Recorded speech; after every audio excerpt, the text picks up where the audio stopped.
Welcome dear students, this is Miss Uruj Javed from the Smart School Syed Ahmed Khan campuses and Gulistan-e-Johar campus. How are you all? Hope you all are fine and doing well.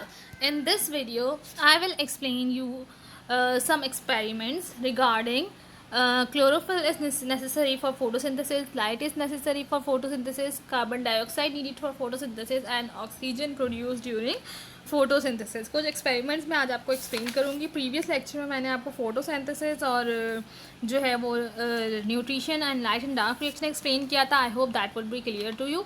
आज जो मैं experiment आपको explain कर रही हूँ उसके लिए जो रिसोर्स मैं यूज़ कर रही हूँ that is your text book of biology for class 9 and 10. Chlorophyll is necessary for photosynthesis. Procedure. To perform the experiment, variegated leaf is used. Variegated leaf is the leaf in which chlorophyll is present in patches. इस experiment को perform करने के लिए variegated leaf use किया गया है। Variegated leaf क्या होता है? वेरीगेटेड उस लीफ को कहते हैं जिसमें क्लोरोफिल पैचेस में प्रेजेंट हो। For destarching the leaves, the pot plant is kept in dark place for 2 days. Its outline is carefully drawn to note the position of presence or absence of chlorophyll on it. Then expose it to daylight for few hours.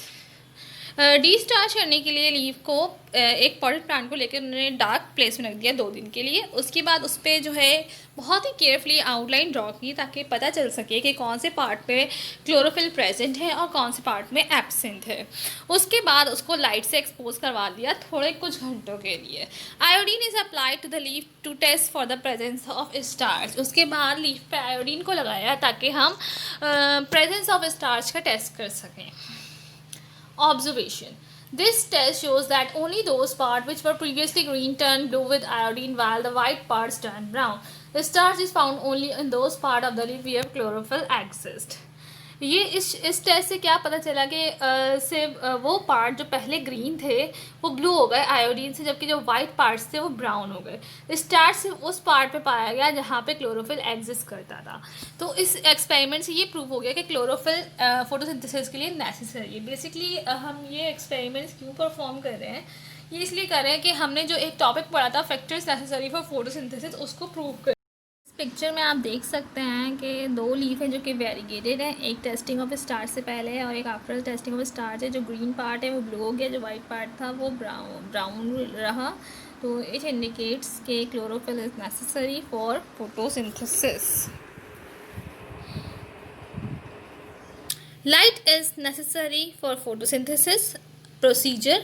A potted plant is destarched by keeping it in dark room for 2 days. क्या किया? एक potted plant को डिस्टार्च किया dark room में रख के 2 दिन के लिए। After 2 days plant transfer to light. 2 दिन बाद प्लांट को लाइट में ले आया। 2 of the leaves are selected for examination.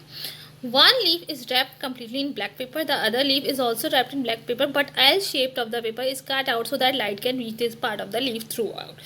2 leaves को सिलेक्ट किया गया एग्जामिनेशन के लिए। एक लीफ को पूरा ब्लैक पेपर से जो है कवर कर लिया, दूसरे को भी ब्लैक पेपर से कवर किया, लेकिन उसमें से एक एल शेप का पेपर कट कर लिया कि उस एल शेप में से लाइट जो है वो लीफ तक जा सके। उसके बाद इस प्लांट को सनलाइट में 4 से 6 घंटे के लिए रख दिया।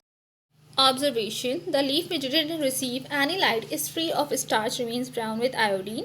वो लीफ जिसने कोई भी लाइट रिसीव नहीं की वो फ्री ऑफ स्टार्च रहा है, मतलब वो ब्राउन रहा विद आयोडीन टेस्ट। और जब सेकेंड लीफ जिस पे लाइट सिर्फ एल शेप से पास हो रही थी वो जो है क्या हुआ, वो एल शेप का जो एरिया था वो डार्क ब्लू कलर का हो गया, जबकि बाकी पार्ट जो है वो लीफ के ब्राउन ही रहे। इससे क्या साबित हुआ? इससे साबित हुआ light plays a vital role in the manufacture of photosynthesis.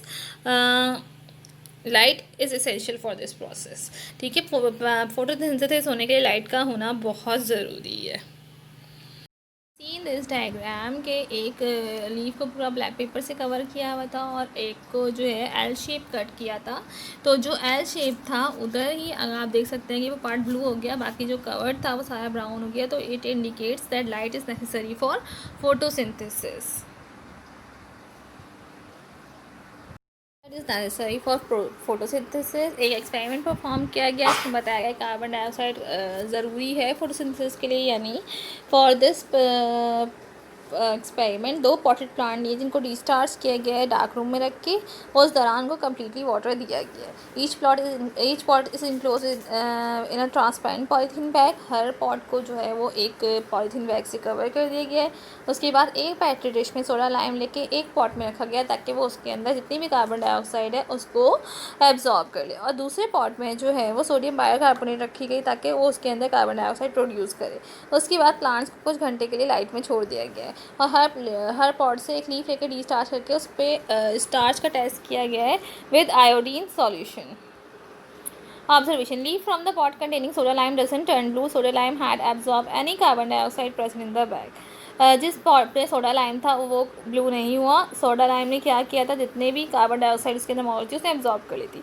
The leaf from the other plant part contain sodium bicarbonate and blue indicating presence of starch. और जो दूसरे पार्ट से प्लांट लिया गया वो ब्लू हो गया, उसने स्टार्च की प्रेजेंस शो की। तो इससे पता चला है कार्बन डाइऑक्साइड जो है वो लाजमी है, जिसमें कार्बन डाइऑक्साइड नहीं थी वहाँ पर स्टार्च की प्रेजेंस शो नहीं हुई।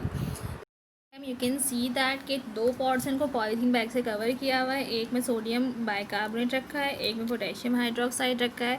पोटेशियम हाइड्रोक्साइड जो है कार्बन डाइऑक्साइड को एब्जॉर्ब कर रहा है, जबकि sodium bicarbonate carbon dioxide produce कर रहा है। तो वहाँ पे लीफ ब्लू हो गया है, जबकि वहाँ पे नहीं है। For photosynthesis, take a water in a beaker, keep a cut twig of any water plant in a beaker containing water, add some of sodium bicarbonate in the water for sufficient supply of carbon dioxide gas. The funnel is placed in the beaker on support to allow circulation of water. Invert the test tube filled with water over the stem of the funnel in such a way that no air should be there in the test tube. Keep the setup in the bright sunlight. क्या किया, एक beaker में water लिया है, उसमें एक कोई भी वाटर प्लांट जैसे हाइड्रेला हो गया उसकी टोइक काट के रख दी है। उसके बाद में थोड़ा सा सोडियम बाइकार्बोनेट यूज़ किया है ताकि उसके अंदर कार्बन डाइऑक्साइड गैस की सप्लाई हो जाए। उस पर एक फ़नल को जो है बीकर के ऊपर रखा है ताकि वो सर्कुलेशन ऑफ वाटर को अलाउ कर सके। उसके बाद एक टेस्ट ट्यूब में वाटर फिल करके इस तरह से उस पर फ़नल के स्टैम्प पे इन्वर्ट किए, कोई भी उसमें एयर बबल ना आए। उसके बाद इस पूरे सेटअप को सनलाइट में रख दिया गया है। After the few minutes, bubbles will be coming out of plant and rising in the test tube. Gas will be collected in the test tube by downward displacement of water. When collected gas is tested by glowing matchstick. It burn with a large flame. Observation क्या की, कुछ minute बाद bubbles आना शुरू हो गए plant में और टेस्ट ट्यूब के ऊपर जमा होने शुरू हो गए।